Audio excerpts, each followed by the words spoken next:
take the palliative. And if they say that each of the villages will get 44 bags of rice, that actually means that at the end of the day, if you have 43 bags in your village, as a village head, you are duty bound to report to the governor that you saw 43 bags, you didn't see 44 bags of rice. Okay. And I don't know, from those who were involved, I can't imagine any of them there that will wish to take a bag of rice off from the number of bags of rice that was supposed to go to each community. So I can see this process working very well, but we know that obviously 44 bags of rice is not going to be enough for those at the rural communities. That is enough. It's not enough to cushion the effects of the fuel subsidy. But it's just a way of government showing concern that, well, we are moved. We wish we could do more, but this is what we can do now. And then let's see much more what we can do. And of course, you see, the governor is embarking on rural roads development. That itself is also a way of cushioning the effect. And then, let me also tell you this. Remember when the report of the committee on palliative was being submitted to the governor? The chairman of the committee himself, the secretary to the state government, while reading the report recommendation, said, well, fortunately, most of these recommendations are already part of the rice agenda of the administration, Their Excellency, and we believe that it's not going to be difficult for them to be implemented. The governor himself said it that, oh, these are exactly what he had already had in his rice agenda blueprint for the state.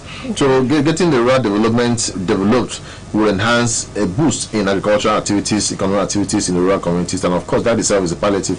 But beyond that is the fact that recently the governor has is been in talks with a major car assembly distribution company in Nigeria, Innocent Motors, and that deal is at an advanced stage for supply of some vehicles for the state. So 8 workers that says their establishments, and that itself will also help them cushion the effect of the fuel subsidy removal.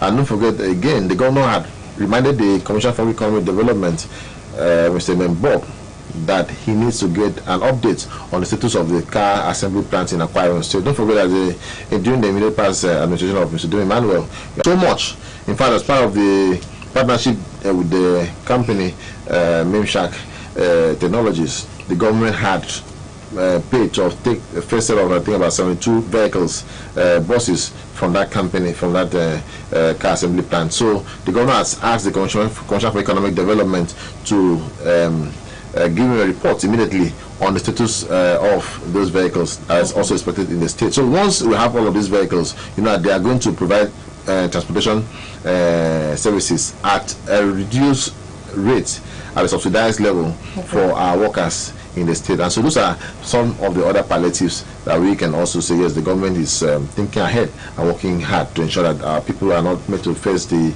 consequences of this fuel subsidy removal. Unfortunately, you see, due to the nature of our work as journalists, the 2-day warning strike has not been able to affect you and I. Yeah. Okay.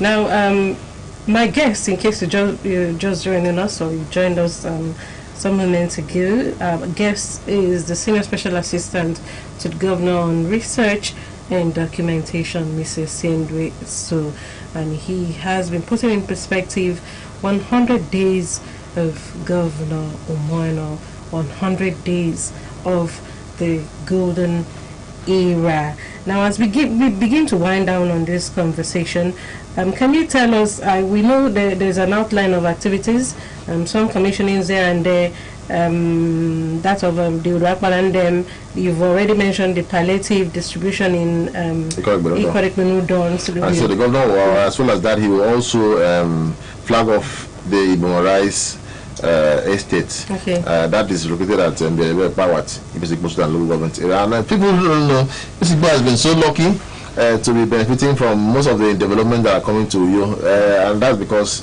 that is still within the Uyo Capital City Development Plan.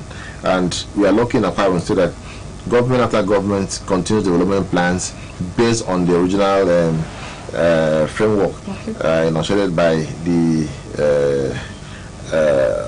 Akitetobo Ota master plan for Akwa Ibom State.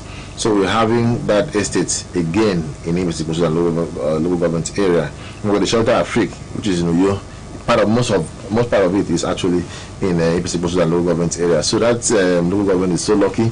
But beyond that estate, I forgot to mention that also within these 100 days, the governor had made a visit to Ibionabu local government area, where the former government has started a housing project, a low-cost housing project for civil servants in the state.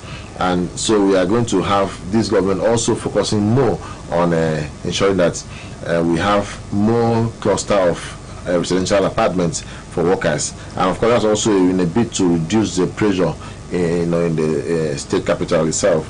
And also because of the fact that it's rural development program has favored opening up of more roads in the state, so that no matter which part of the state you are, it's not going to be difficult for you to access the state capital if you're working here. And of course, also to ensure that the transport scheme that is going to be in place in a short while will also not be hindered by poor roads. We have about the best network of roads in this country outside the Federal Capital Territory, and people have attested to it. People who come to Akwa Ibom State believe that this is the only state where you can drive from one local government to the other on tar road, and that is across all local government areas. Most time, people coming from the Victoria International Airport, they drive on the dual carriageway down to the state capital, dual carriageway to Ikorodu, dual carriageway to Abak, drive to Ikorodu, drive dual carriageway again to Itinan, dual carriageway to Ona, dual carriageway to Eket, dual carriageway from Eket to Itinan, or from Eket to Oron, and so this is the only state that we have such beautiful network of roads.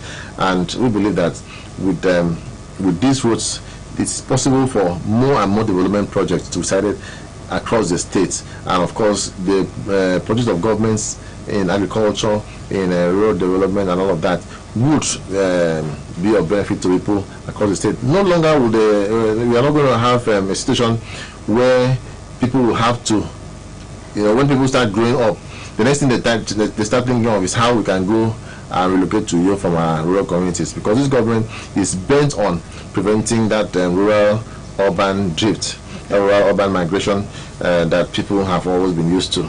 You have your children, and you have been comfortable in the rural community. You are placed overboard, and you are so happy there. But once the children start,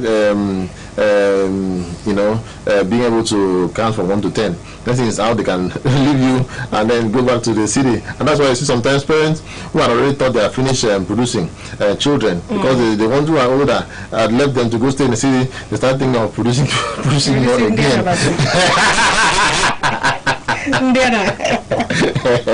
Okay, and then the photo exhibition scheduled. The gala night, the photo exhibition that will take place later today.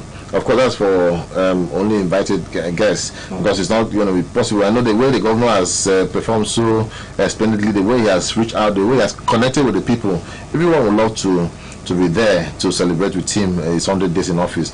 Unfortunately, that is not going to be possible because the space there is very limited. So it will be very, very much based on invitation. And we believe that those you elected, those who are serving you, the critical stakeholders in the various sectors, represent our collective interests. So if your leader is in that location, if your house or assembly member is in that location, you are equally being represented. They'll get to watch live. And then, of course, we know that the state broadcast organ, the AKBC, will relay the event live. But what's the photo exhibition about? Yes, the photo exhibition is going to look at some major strides of this government. Of course, some memorable things that people will need to take on with. But don't forget that the Arise agenda itself has to do with, beyond the fact that it's an acronym, the Arise agenda is also a moral compass. We are working at consciousness, trying to tell us, just like the former governor, Dakara, it's also a way of getting us re-engineered towards the new normal in the state. Gone are the days when people were lukewarm and very, very lackadaisical, doing things that have their benefits. Sometimes you sit down in your community and you see a project that the government has started in your community being vandalized. and then you don't care about it because you feel that's government thing. If you see a contractor drops a tip of granite in your community because he wants to use the entire road, and people come in the night to scoop those granites, and you don't care. You say, "Oh, government, let me also even go and take my own." Pull off the cable, electricity or cable. yes, go spoil the armor cable in the transformers, and you allow them to do it. Or sometimes you even aid them because they tip you some few penny. And in the end, you are the one that suffer the consequence, because in the end, for a long while you stay in darkness. Government feels that instead of coming to service the equipment that they already provided for, they will want to go and provide it for in another community that never had one before, and so on. So government is looking for ways, is trying to make sure it uses several ways. Don't forget we have the Department of Marketing and Brand Management, headed by the Senior Special Assistant to the Governor on that, talking about Mr. Raphael Edem, or Sir Raphael Edem, as the case may be. Yeah. And so he's a very creative young man coming out with different innovations that will help get people, in tune with the agenda of this government, with the philosophy of this government, with the spirit that this government wants every acquiring people to champion, so that we can all have share the same field of experience. We can all have the same disposition to the programs that the government is bringing to us. All right. Thank you so very much for coming to share your own perspectives, coming to update Akwa people on 100 days of Governor Omoeno. Thank you so very much. It's my pleasure. All right, that's it on this session of the program, and I'm afraid this is where we will draw the curtains on Centerpoint AM45. Remember, you can watch our telecast by checking our Facebook page, AKBC Radio and TV, in case you missed any part of this conversation. We'll have to draw the curtains at this moment so we can join some other network where we'll get to bring you proceedings of the presidential elections and tribunal. The verdict is today, and Akwa people, of course, Nigerians are looking forward to the verdict. Remember also that here on the Ultimate in TV Broadcasting, we will be bringing you proceedings from the inauguration, which will be ongoing at Akpan Market, and of course the other projects that will be inaugurated today. My name is Mercy Ekere, and it's been my pleasure to be with you this morning. Good morning.